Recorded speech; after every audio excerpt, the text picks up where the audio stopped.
तो नमस्कार दोस्तों, मैं फिर से जो है आपको जो है पेज नंबर 3 के सी में जो है आपको लेकर चलता हूँ। पेज नंबर आप ए 1 2 3 का ए और 3 का बी पढ़ चुके हैं और हम लोग आते हैं 3 के सी में। 3 के सी में जो है त्रिकोणमिति हम लोग पढ़ रहे हैं। तो फिर इसमें जो है ए बी सी क्या है, एक समकोण त्रिभुज है। एक क्या है, एक समकोण त्रिभुज है, इसको कह सकते हैं समकोण त्रिभुज है। तो यहाँ पे समकोण त्रिभुज है तो मतलब कि ये आपको लंब हो गया और ये आधार हो गया और ये कर्ण हो गया। तो लंब जो होता है इसको परपेंडिकुलर बोलते हैं, आधार को क्या होते हैं, बेस बोलते हैं। ये क्या होता है, कर्ण होता है, जिसको शॉर्ट फॉर्म में एच बोलते हैं, और लंब को पी, आधार को बी। आप याद रखिएगा पी बी एच, आपको क्या याद रखना है, पी बी एच। पी लंब, बी आधार और एच कर्ण। पी को कह सकते हैं लंब, इसको कह सकते हैं आ को जीरो कर दीजिए, आधार हो गया। इसको कर्ण कह सकते हैं, ठीक है। तो बहुत सारे चीज़ें जो है शॉर्ट में हो जाता है, तो फिर वो शॉर्ट में नहीं आपको पढ़ना है। थोड़ा सा ऐसा कीजिए कि ज़्यादा शॉर्ट के चक्कर में रहिएगा, तो फिर पता चलेगा कि आप भूल भी सकते हैं। तो चलिए यहाँ पे मैं और आगे की तरफ जो है बढ़ते हैं। यहाँ पे सिंबल है, संकेत में जो है साइन ए या साइन ए के जगह पर आप थीटा भी बोल सकते हैं। उसी तरह कॉस ए की जगह पर कॉस थीटा भी बोल सकते हैं। टैन ए, टैन की जगह पर टैन थीटा भी बोल सकते हैं। कॉसेक ए उसके जगह और के जगह पर कॉसेक थीटा भी बोल सकते हैं। उसी तरह सेक है, उसके बाद कॉट है। तो यहाँ पे जो ए है आपका जो है यह क्रमशः जो है यह कोण है। यह क्या है, ये और थीटा जो है कोण है।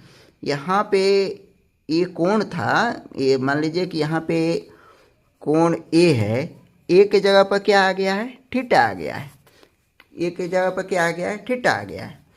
तो कोण जो है ए या थीटा के जो है साइन, कोसाइन, टेंजेंट, कोसकेंट, सेकेंट, कॉटजेंट को जो है निरूपित करता है। और ये अनुपात जो है क्या कहलाता है, त्रिकोणमितीय अनुपात कहलाता है।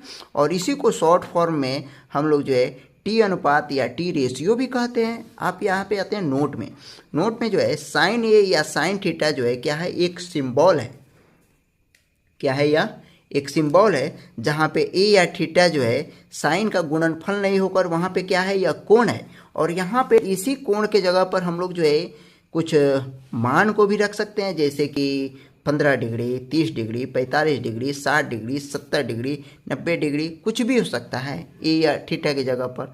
तो उसका जो है कुछ वैल्यू होता है, मान होता है। तो हम आप यहाँ पे एक छोटा सा चार्ट निकाले हैं, और इसमें चार्ट में जो है आपको साइन थीटा मतलब कि साइन 0 डिग्री का मान है, या साइन 30 डिग्री का मान है, और साइन 45 डिग्री का मान है, साइन 60 डिग्री का मान है, साइन 90 डिग्री का मान है। यहाँ पे हम कोण है, कोण एंगल को थीटा के जगह पर क्या हो गया, 0, 30, 45, 60, 90, मतलब 0 degree, 30 degree, 45 degree, 60 degree, 90 degree. यहाँ पे है क्या, त्रिकोणमितीय अनुपात यानी कि साइन थीटा। साइन 0 डिग्री का मान 0, साइन 30 डिग्री का मान 1/2, साइन 45 डिग्री का मान 1/√2, साइन 60 डिग्री का मान √3/2, और साइन 90 डिग्री का मान 1। सिर्फ इसे याद रखेंगे। और कॉस का होता है, कॉस के लिए हम लोग कुछ नहीं करेंगे, ये सीधे आके इन्वर्स हो जाएगा। कॉस का जो होता है साइन 90 डिग्री का जो मान होगा वो यहाँ पे कॉस 0 डिग्री का मान होगा, और साइन 60 डिग्री का मान जो √3/2 है वो कॉस 30 डिग्री का मान होगा, और साइन 45 का मान और कॉस 45 का मान सेम ही होता है, 1/√2। और यहाँ पे कॉस 60 डिग्री का मान जो होगा वह साइन 30 डिग्री के मान के बराबर होगा, 1/2। और साइन 0 डिग्री का जो मान होगा वो कॉस 90 डिग्री का मान होगा। इसमें क्या होता है, साइन जो है बढ़ते क्रम में होता है, साइन थीटा का मान जो होता है बढ़ते क्रम होता है, जबकि इसका मान जो होता है घटते क्रम में होता है। इसका मान क्या होता है, कॉस का मान घटते क्रम होता है। इसको हम लोग जो है कैसे निकालेंगे, हम लोग जो है नेक्स्ट वीडियो में इसके बारे में पढ़ेंगे, और हम देखेंगे सिंपल में जो है इसको हम लोग कैसे निकालते हैं। थोड़ा सा यहाँ पे मच्छर जो है हमको डिस्टर्ब कर रहा है, तो आप लोग इसको पढ़ेंगे और समझेंगे तब तक के लिए जय हिंद जय भारत। हम लोग मिलेंगे अब नेक्स्ट वीडियो में। आपका दिन शुभ रहे।